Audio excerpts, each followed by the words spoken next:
If you just do this strategy I'm about to show you, maybe once a month for like an hour, you're gonna have an endless sea of content ideas.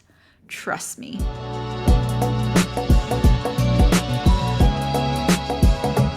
So I'm not sure what you guys have been doing up until now when it comes to finding content ideas for your Instagram business profile, but this video is a little bit different because not only am I going to show you how I find content ideas, but I'm also going to show you how I plan them out. So like Instagram posts, how I plan those Instagram posts. I'm not going to get really deep down into the nitty-gritty of it. I just want to show you the process of how it's done, and how I do this is I use this program. It's called Notion. It's kind of like an agenda, your planner, a calendar, a project management software. It's a whole bunch of things and it's super customizable, and that's why I love it. And so I just want to show you guys how I've been using it for the past couple of months. So by the end of this video, you're gonna feel way less stressed. I don't know. And you're gonna feel less overwhelmed, and you're gonna finally feel like you know what to post going on from here on out until the day you close your business and you're like, I am done with business, but it's not because I don't know what to post.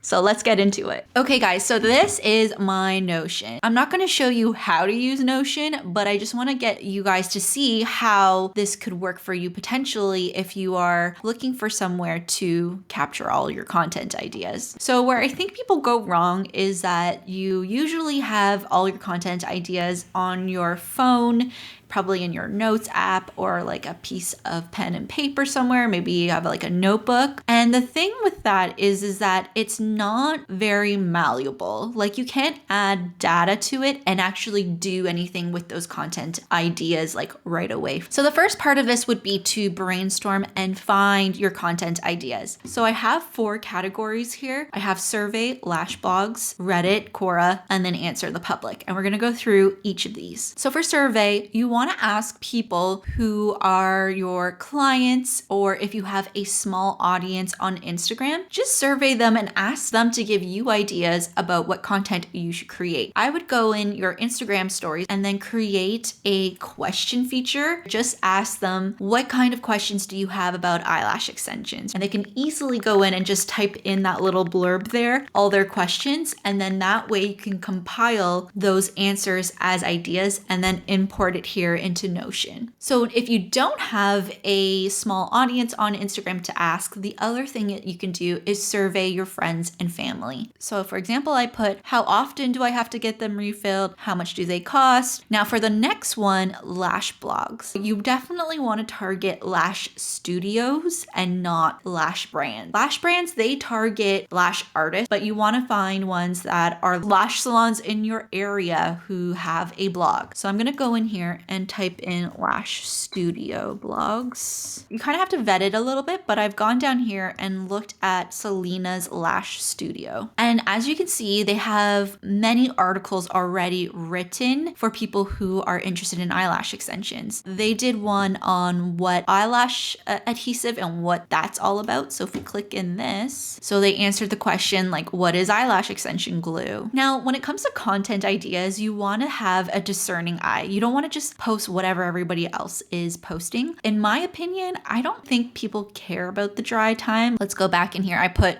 lash adhesive 101. What is it made out of? Like some people are curious as to what is it made out of? Is it safe? Right? And you could speak to cyanoacrylate and the fumes. So that would be a really good content idea. Now she said, not she, but like the blog also answered, can lash extensions damage your natural eyelashes? Definitely something that you need to address. How to make your eyelash extensions last longer. Here they even wrote why you should get eyelash extensions before your next vacation. So you're just gonna come into wherever you're storing your content ideas. If you don't want to use Notion, then get Excel or get Google Sheets and you can import all your ideas there. And at least you still have somewhere electronic that you can store all your ideas. And then you're going to do something with those ideas, which I will show you soon. So just go into different lash blogs and then compile a bunch of lash ideas and you can put it here. The other thing I want to say is that when it comes to brainstorming and brain dumping, you want to just have everything free flowing. You don't want to have to think about like, okay, is this the right wording? Is this a compelling caption, headline? You just want to put the idea in here and then later on you'll come in and just like tweak the actual wording. Okay, so let's go into the next thing, which is Reddit. So Reddit is an online forum where people go in and they ask questions. You're just going to go in here and type in eyelash extensions like I have. And as you can see here, even this first one, you can clearly see the eyelash extension clusters. So this is interesting because back in the day, the industry used to use eyelash extension clusters. I think that's where a lot of the fear comes from when you think about how the public views eyelash extensions, is that they do damage your lashes. And back then they were using like 0.2, 0.25 diameter eyelash extensions and using clusters, right? Which we know now is a big no-no. So if you could address that in one of your content pieces, I think that would be pretty powerful. So I went in here and then I put, what are eyelash extension clusters and why they're bad for your lashes? And you can even do like a couple pieces of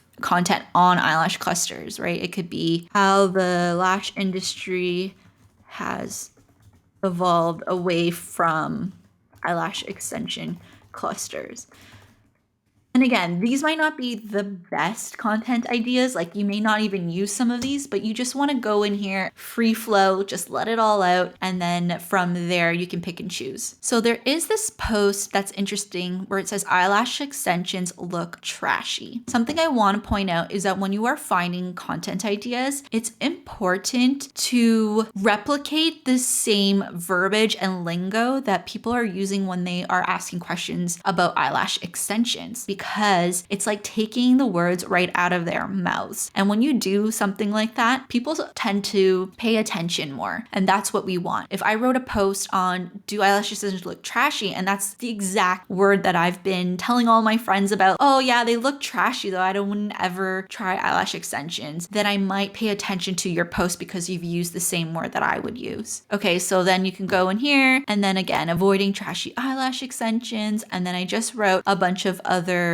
ideas that I got from Reddit. The other site that you can use is Quora. It's kind of like the cousin of Reddit, so it's very similar. Again, it's a forum, people ask questions. I wanted to show you here that instead of just writing eyelash extensions, you can even target your keywords a little bit more. So maybe you want to create posts on first time getting eyelash extensions. What are the care tips for eyelash extensions? What should you know before getting eyelash extensions? So this is interesting. It says, how do you feel about eyelash extensions? I really want them, but I'm not sure if they're worth getting. So this would be interesting to read up more about. And after reading this post, she basically said she was going on a trip and she was really hoping to decrease her getting ready time in the morning, bring less product with her on the trip, and she's having doubts whether or not eyelash extensions would be worth it for her. So this is very interesting because she brought up this point, bringing less product with her. I've never spoken about that or even thought about bringing like less makeup with you if you're wearing lash extensions. So that would be a really good point to bring up. So in my content hub here, I wrote, are eyelash extensions worth getting or worth it when traveling? And then I literally copied and pasted her exact verbiage, decrease my getting ready time in the morning, bringing less product avec moi with me. Okay, so that's Reddit and Quora. So the next way of finding really great content would be to go to answerthepublic.com. On the first link here, this guy is like really weirding me out, like looking at me. But anyways, so what it does is that it pulls up the keyword that you're looking for and then populates ideas based off of that. We're going to put in eyelash extensions. And I thought this was interesting, but I'm going to change the country to United States. Let's say you're in the US. So let's hit search. Now this is gonna give you a lot of ideas. So the first section is questions. So these are all the very popular questions people have on eyelash extensions. So as you can see, will eyelash extensions ruin your lashes? Will eyelash extensions ruin your natural lashes? Just from looking here, I can see that ruin is a very popular word when people are asking about eyelash extensions. So maybe instead of saying like, will eyelash extensions damage your real lashes? Maybe I would make a content piece on ruin ruining your eyelash extensions because it's more heavily used. So this just gives you a plethora of content ideas. However, I want to point out that just because it's on here doesn't mean you should make a content post about it. Just because it's on here doesn't mean that it'll be a popular topic for you to touch upon. I know you probably don't think this right now, but like honestly, you don't have to have fresh content ideas all the time. So the next one would be eyelash extension prepositions. Eyelash extensions for hooded eyes, eyelash extensions for sensitive eyes, eyelash extensions with glasses, with color, with contacts, with makeup, with mascara, with eyeliner. Gives you so many ideas already, right? Let's go down. So here they're comparing eyelash extensions. Eyelash extensions versus lash lift versus false eyelashes, eyelash extensions and dry eyes, eyelash extensions and makeup, and then you can keep going down. And now it's eyelash extensions based off of the alphabet. Eyelash extensions, aftercare, at home, before and after, cost, care. Again, just giving you so many content ideas. Okay, so now we're gonna get into the next section, which is planning. So let's just say you're planning for your month and you're posting, let's say max 4 posts a week. So that means you need 16 content post ideas. So what you would do is you would come in here and you can actually drag your content idea down into the planning section. So let's say I'm like, okay, for sure I want to do this content piece. Then I would come in here and give it a status. Now let's just say I'm in a rush and I can't really do any of this right now. I'll just make it an idea. So I know, okay, this is an idea, but I haven't really flushed it out yet.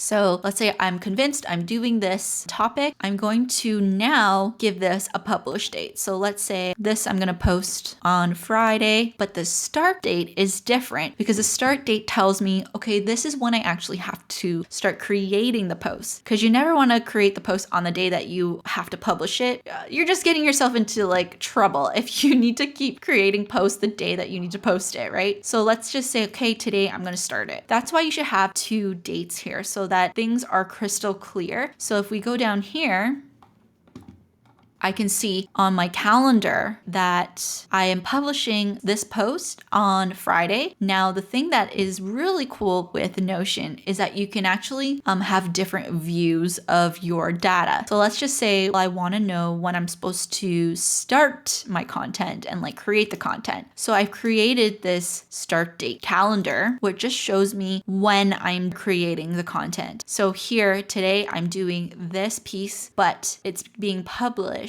on Friday. So it's just another way of looking at this table, but in calendar view. And so going back to planning, I can actually go in and have different types of posts. So as you can see, I have reel, carousels, images, videos, and graphics. So let's just say I'm convinced that I want to do a reel every week. And then I could just put in here, I can look down here and visually see, okay, do I have any reels this week? And if I don't, I'll just make a reel and I know that's what I'm doing. So why I love Notion is because this is just one on one page. Typically you have to have like different pages for different types of information, but here I can easily drag and drop things. Even like I could drag this and put it on my calendar like this, and I could see all the data that goes with it. Yeah, so I hope you really like this portion of Notion, and I hope that you guys give it a try if you're down for it. But trust me, you can get lost in it because you can have your whole life put into it. So take your time with it, and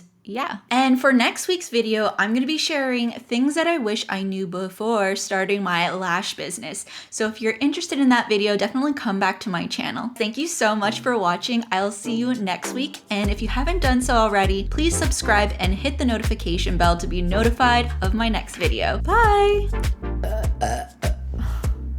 Excuse me. I'm so sorry. I'm so gassy. You're gonna notice I'm like burping throughout a lot of my videos because I'm pregnant and I am just a gas. I don't even know what to call myself, but yeah.